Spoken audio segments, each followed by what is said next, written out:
신약성경 50면 마태복음 27장 20절에서 26절까지의 말씀입니다.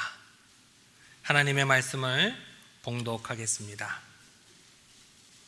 대제사장들과 장로들이 무리를 권하여 바라바를 달가 하고 예수를 죽이자 하게 하였더니 총독이 대답하여 이르되 둘 중에 누구를 너희에게 놓아주기를 원하느냐?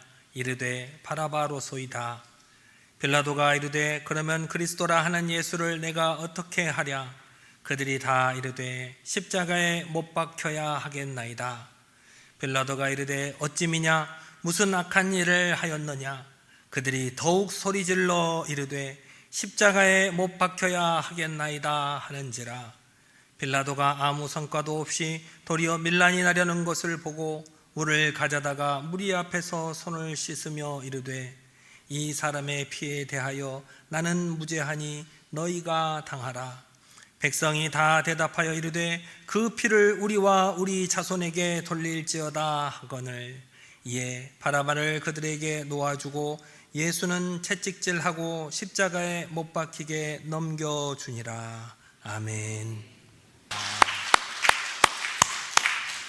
우리를 향한 주님의 사랑을 언제나 기쁨으로 감격해하는 여러분 되시기를 바랍니다. 오늘은 사도신경 4번째 시간입니다. 나는 전능하신 아버지 하나님 천지의 창조주를 믿습니다 라고 하는 것은 하나님에 대한 우리의 고백이고, 나는 그의 유일하신 아들 우리 주 예수 그리스도를 믿습니다 라고 하는 것은 예수님에 대한 우리의 고백입니다. 우리는 그 하나님의 유일하신 아들이신 그 예수님을 나의 주요 그리스도로 삼고 그분이 성령으로 잉태되어서 동정녀 마리아에게서 나신 것을 우리는 믿습니다.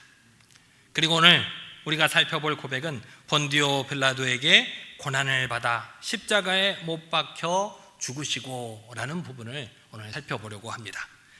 오늘 이 고백을 보면 바로 이전에 동정녀 마리아에게서 나시고 라고 하는 탄생의 이야기를 하다가 곧바로 예수님의 고난과 십자가에서의 죽음을 이야기하고 있는 것을 볼 수가 있습니다. 전능하신 하나님의 아들 예수님께서 이 땅에 인간의 몸으로 오셔서 33년간의 삶을 사셨습니다.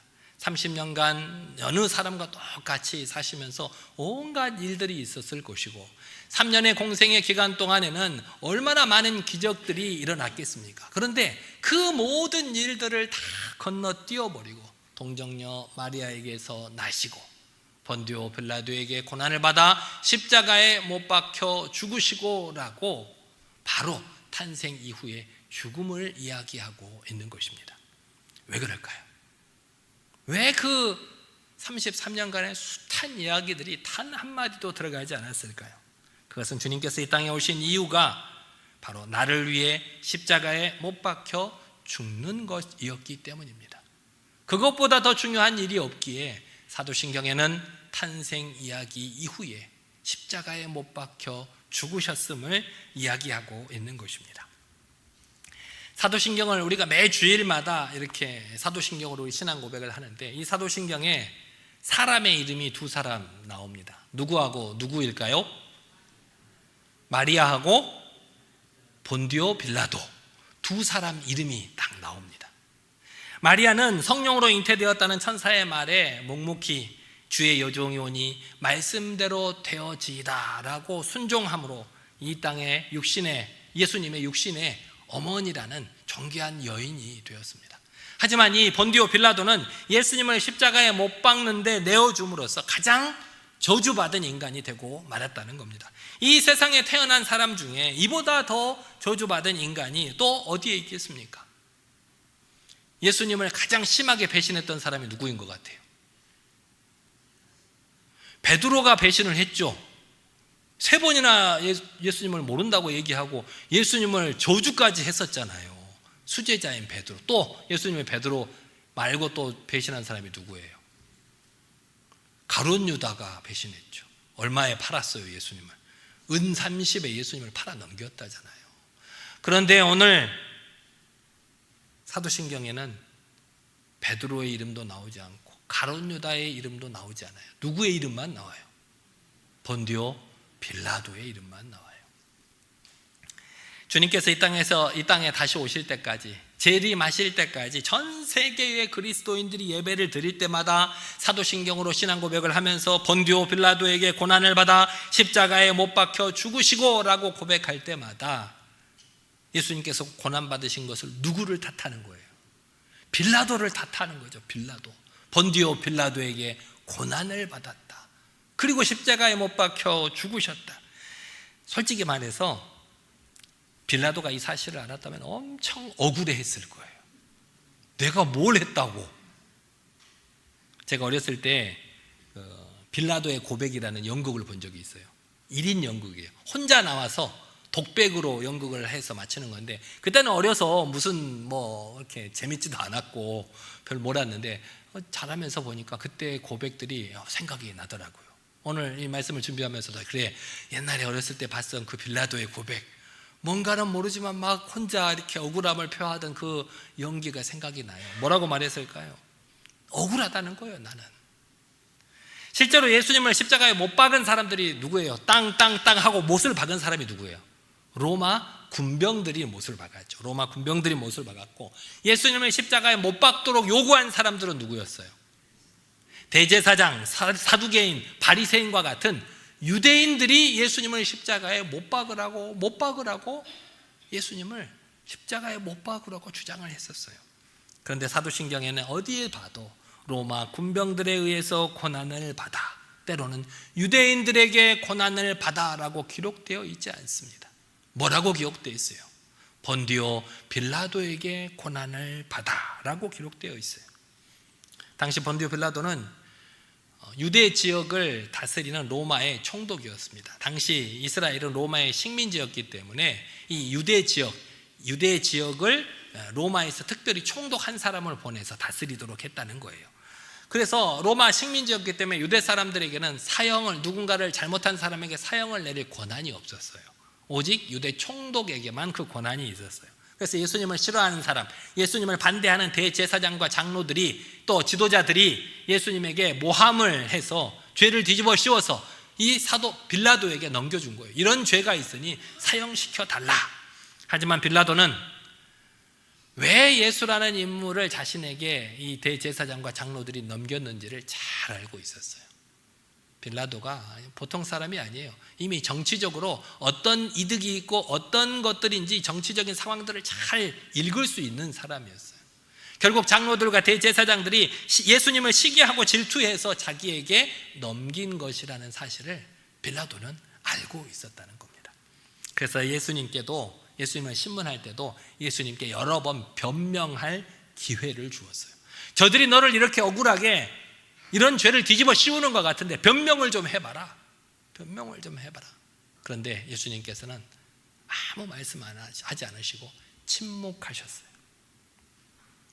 마태복음 27장 19절에 보면 이렇게 기록되어 있는 것을 찾아볼 수 있습니다. 총독이 재판석에 앉아 있을 때에 그의 아내가 사람을 보내어 이르되 저 옳은 사람에게 아무 상관도 하지 마옵소서. 오늘 꿈에 내가 그 사람으로 인하여 애를 많이 태웠나이다 하더라. 빌라도의 아내가 이 사람이 옳은 사람이다. 내가 이 사람으로 인해서 꿈에서 참 가슴을 졸였다. 이 사람을 건드리지 마라 라고 빌라도의 아내가 얘기를 해줬다는 거예요. 그렇게 빌라도는 예수님께서 죄가 없다는 것을 잘 알았습니다. 그래서 놓아주려고 나름대로 애를 썼던 사람이 빌라도였습니다. 누가복음에 의하면 빌라도가 군중들에게 3번이나 이렇게 묻고 있어요. 이 예수에게서 죽을 만한 죄가 무엇이냐? 나는 죽을 만한 죄를 찾지 못하겠는데 왜 너희는 죽이라고 하느냐? 3번이나 묻고 있는 것을 볼 수 있어요. 그런데도 불구하고 왜 빌라도는 예수님을 사형 판결을 내렸을까요? 예수님께서 죄가 없다는 사실을 잘 알고는 있었지만 대제사장과 장로들이 무리를 선동해서 예수님을 십자가에 못 박으라고 강력하게 요구하자 빌라도는 그 사람들의 소리에 못 이겨서 예수님께 사형 판결을 내리고 말았다는 것입니다. 그리고 물을 가져다가 손을 씻으며 이렇게 말을 합니다. 이 사람의 피에 대하여 나는 무죄하니 너희가 당하라. 무슨 말입니까? 이 사람을 너희가 죽이라고 했으니까 하나님께서 만약에 벌을 내리신다면 그 벌을 너희들이 받으라 라고 사람들에게 그 죄를 묻고 있는 거예요. 그 빌라도의 말을 들은 당시에 그 사람들이 뭐라고 해요? 그 피를 우리와 우리 자손들에게 돌릴지어다. 그들은 그 당시 자기들이 무슨 말을 하고 있는지를 몰랐을 거예요. 그저 대제사장과 장로들이 자기들을 부추겨서 자, 이렇게 얘기를 해줘, 이렇게 하는 게 너희들한테도 좋아, 그렇게 부추기니까 그렇게 했을 뿐이에요. 그 피를 너희에게 돌리리라 했을 때 그 피를 우리와 우리 자손들에게 돌리라고 하는 것이 얼마나 큰 파장을 몰고 올지 그들은 몰랐다는 거예요.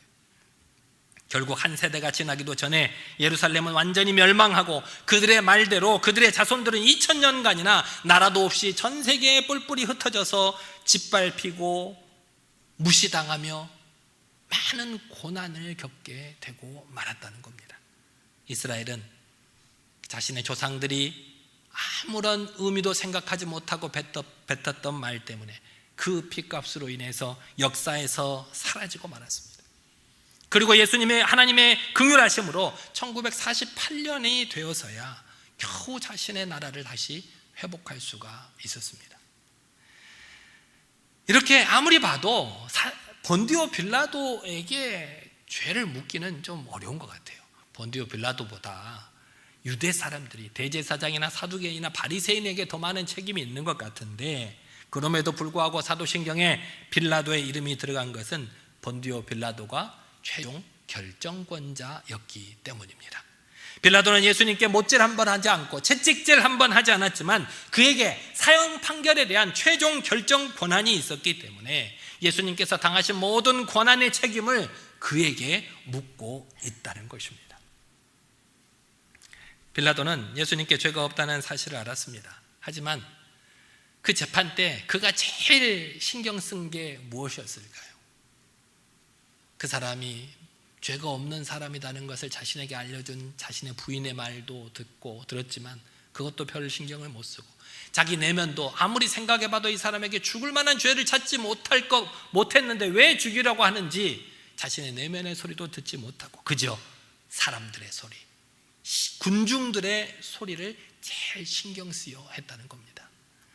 빌라도가 예수님을 살리려고 고민한 것처럼 보이지만 사실 그는 그 순간에도 머리를 굴려서 계산하고 궁리한 끝에 결국 자기 이익을 취하고 자기 자리를 지키려는 판단으로 예수님을 십자가에 내어주고 말았다는 겁니다.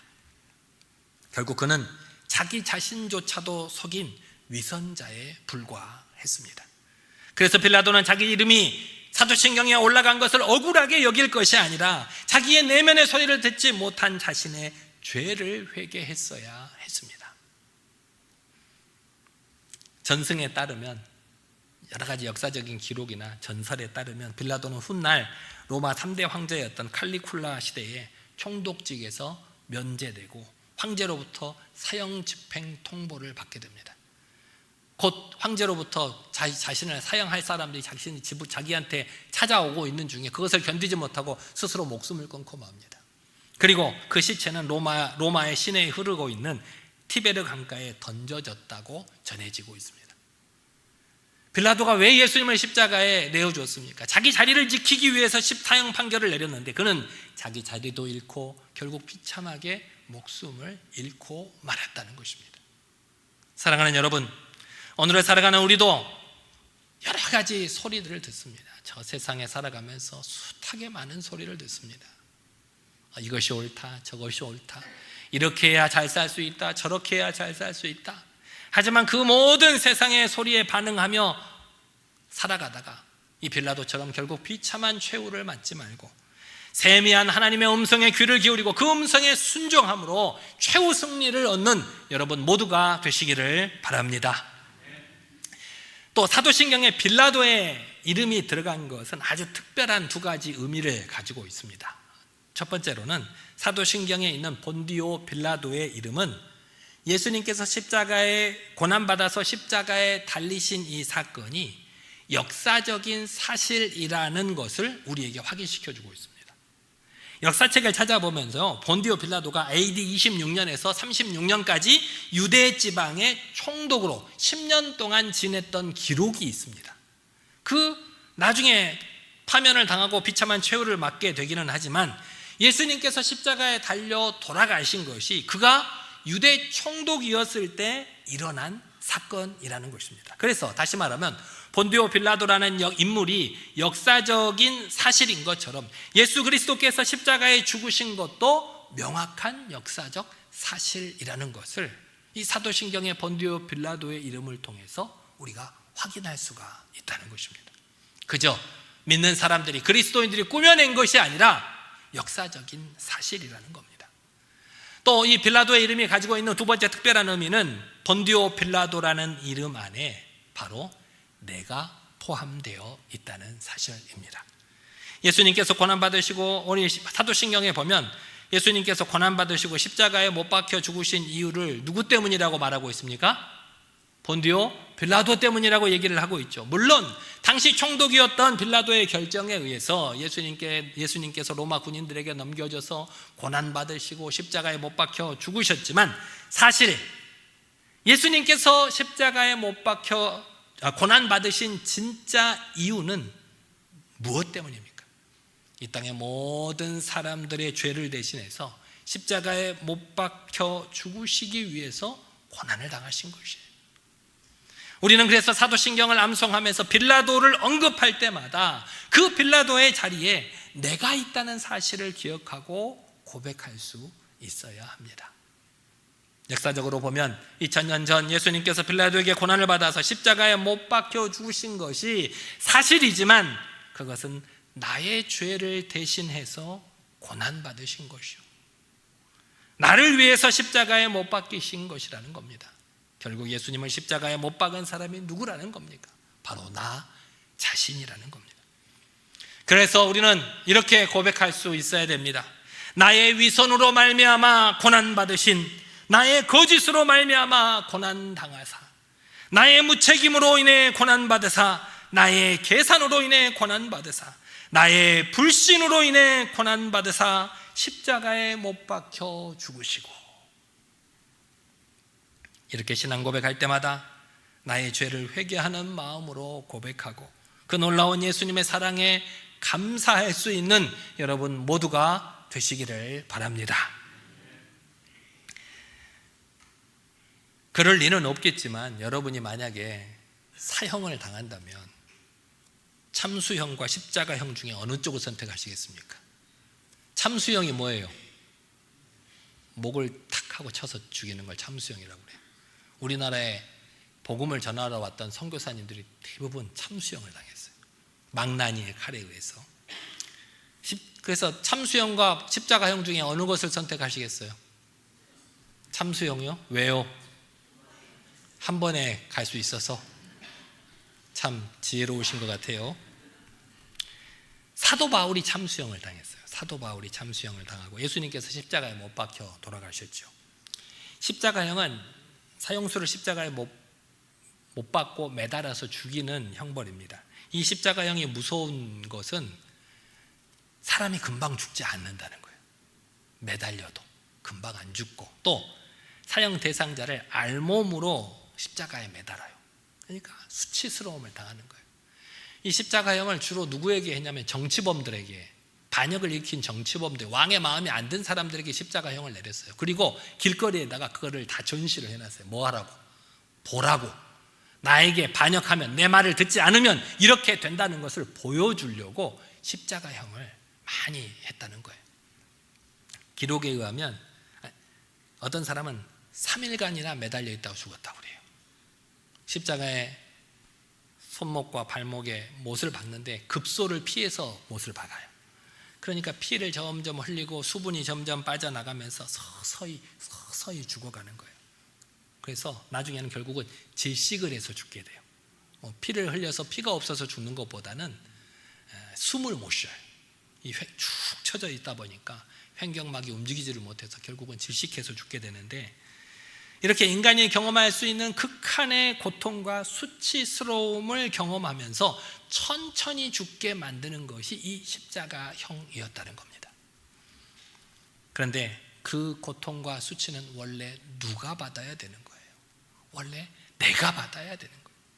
내가 받아야 될 고통인데 죄 없으신 하나님의 아들인 예수님께서 나의 죄를 대신해서 이 극한의 고통과 수치스러움 가운데 죽으신 것입니다.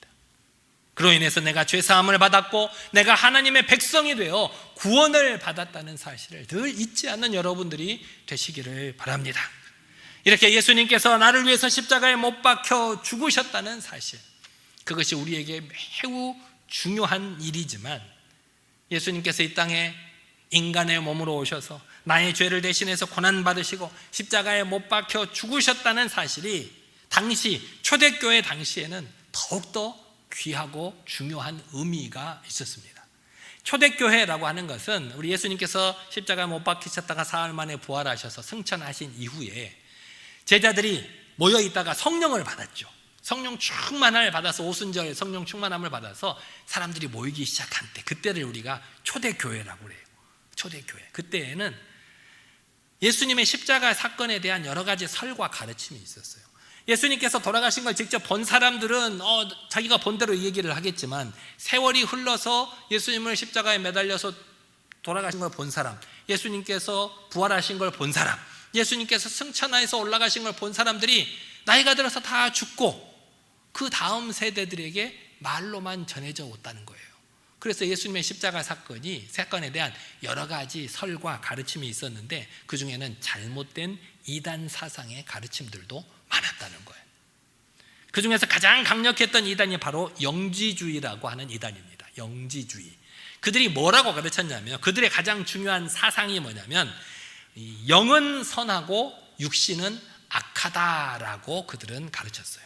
그래서 영이신 하나님, 거룩하시고 전능하신 선하신 하나님께서 이 더럽고 죄악된 육신의 몸을 입고 이 땅에 오는 일은 있을 수가 없다고 생각을 했어요.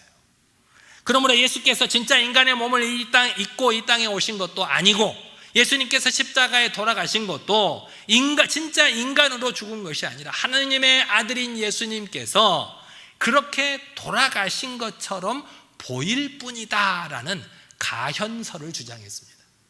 너희들이 환상으로 그렇게 보이는 것뿐이지 어떻게 전능하신 하나님, 거룩하신 하나님께서 이 더럽고 악한 인간의 몸으로 이 땅에 오실 수가 있겠느냐. 그런 이단들이 당시 초대교회 많은 성도들을 미혹했다는 것입니다. 따라서 그들에게는 예수님의 고난과 죽음은 물론이고 예수님의 부활도 중요하지 않았습니다. 그것은 실제 있었던 일이 아니라고 생각했기 때문입니다. 그렇게 예수님의 신성을 강조하면서 예수님의 인성을 부정하는 그런 영지주의 이단이 당시 초대교회 당시 많은 성도들을 미혹했다라는 겁니다. 그러나 전능하시고 거룩하신 하나님이 나를 위해서 육신으로 이 땅에 오셨고, 그래서 고난을 받으시고 나의 죄를 대신해서 십자가에 못 박혀 죽으신 것이 사실이고, 이것이 바로 하나님의 놀라운 사랑 이야기이고 십자가의 위대한 은혜라고 하는 사실을 이 사도신경을 통해서 초대교회 성도들에게 가르친 것입니다. 가르친 거예요. 이 사도신경이 이 많은 성경 이야기들을 중요한 교리들만 압축해 놓은 거라고 했잖아요. 무엇을 위해서 이 사도신경을 만들었냐면 교육을 하기 위해서, 우리 믿는 사람들의 신앙 고백을 교육하기 위해서 만들어 놓았다는 겁니다.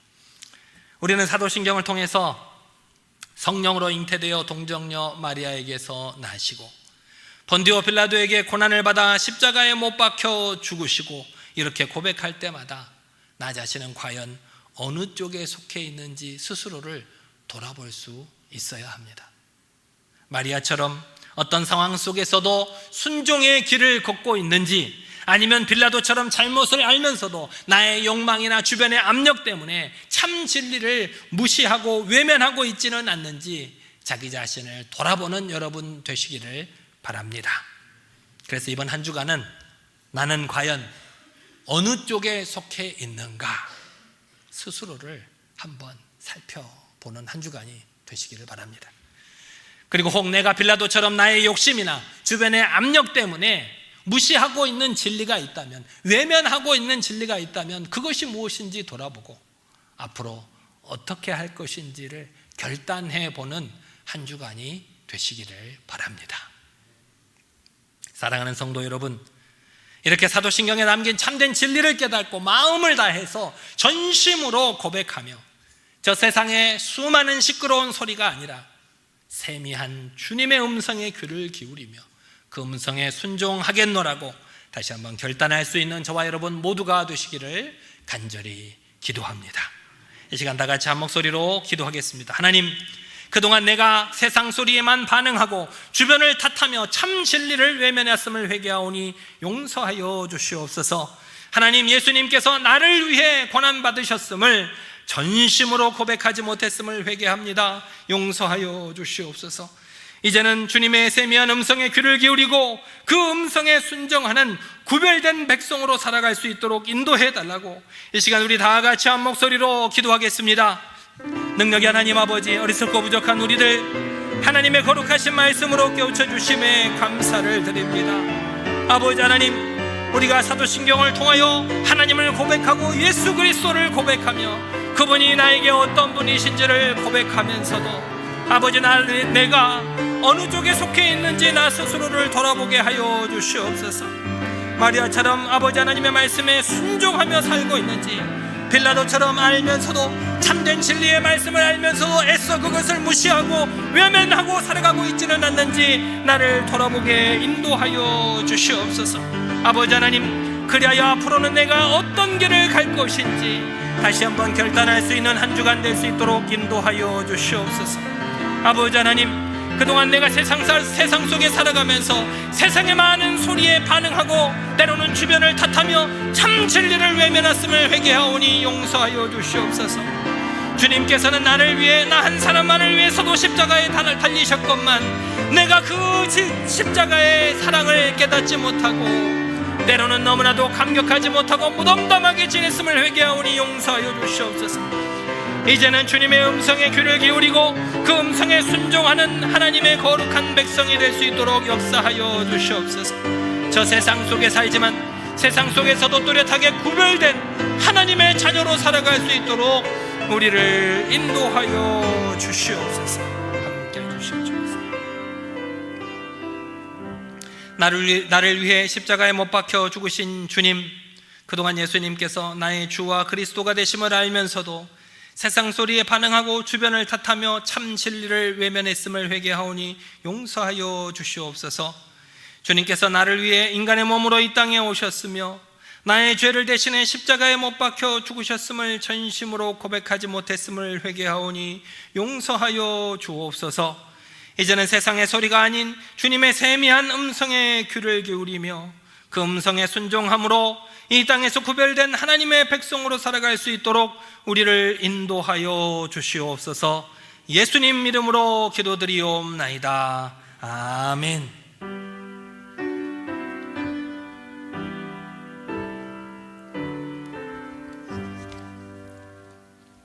찬송가 292장 찬양하시면서 봉헌하시겠습니다.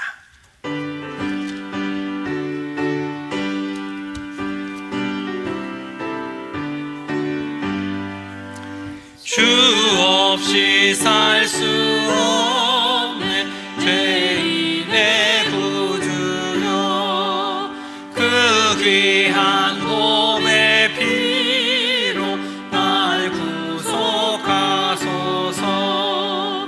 구주의 사랑으로 흘리신 보혈이 내 소망 나의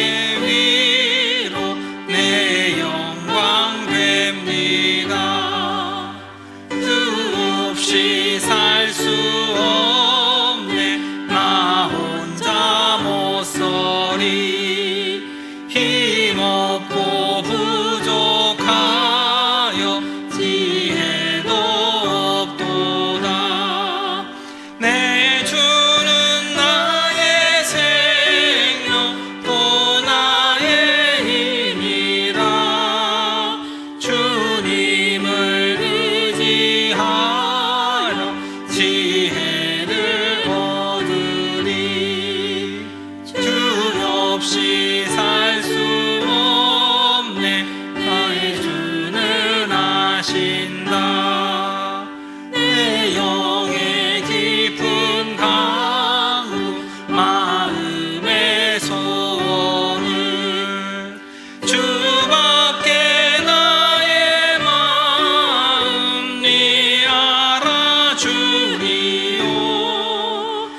하시네.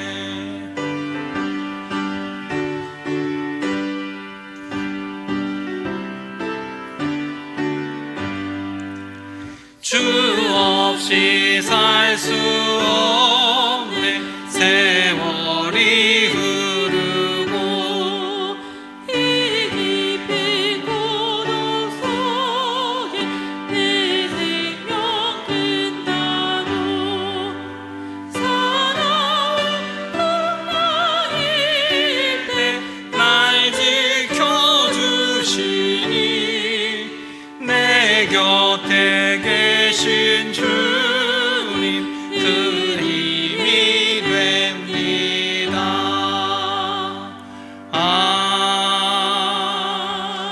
아멘. 기도하겠습니다. 하나님, 지난 한 주간 나를 위해 성령으로 잉태되어 동정녀 마리아에게서 나셨음을 깨닫고 그 놀라운 사랑에 감격하며 세상 속에서도 감사와 기쁨으로 살아갈 수 있도록 우리를 인도해 주심에 감사를 드립니다. 오늘 우리에게 주신 말씀을 통해 나를 인해 고난받으시고 십자가에 못 박혀 죽으셨다는 사실을 다시 한번 깨닫게 해 주심에 감사를 드리며 우리의 몸과 마음과 시간과 함께 각종 예물을 하나님께 올려드리오니 연락하여 주옵소서. 감사함으로 정성껏 드리는 손길마다 복의 복을 내려주시고 지혜와 명철을 허락하셔서 우리가 이 땅에서 하고 있는 모든 일들도 하나님의 거룩하신 뜻 안에서 잘되고 형통하도록 인도하여 주옵소서. 정성을 다하여 드리는 이 예물들이 쓰여지는 곳곳마다 하나님의 풍성한 은혜와 사랑이 넘쳐나게 하시고 예수 그리스도의 복음이 널리 증거되게 하여 주옵소서.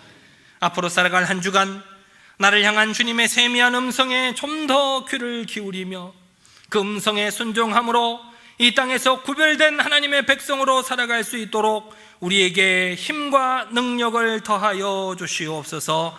예수님 이름으로 기도드리옵나이다. 아멘.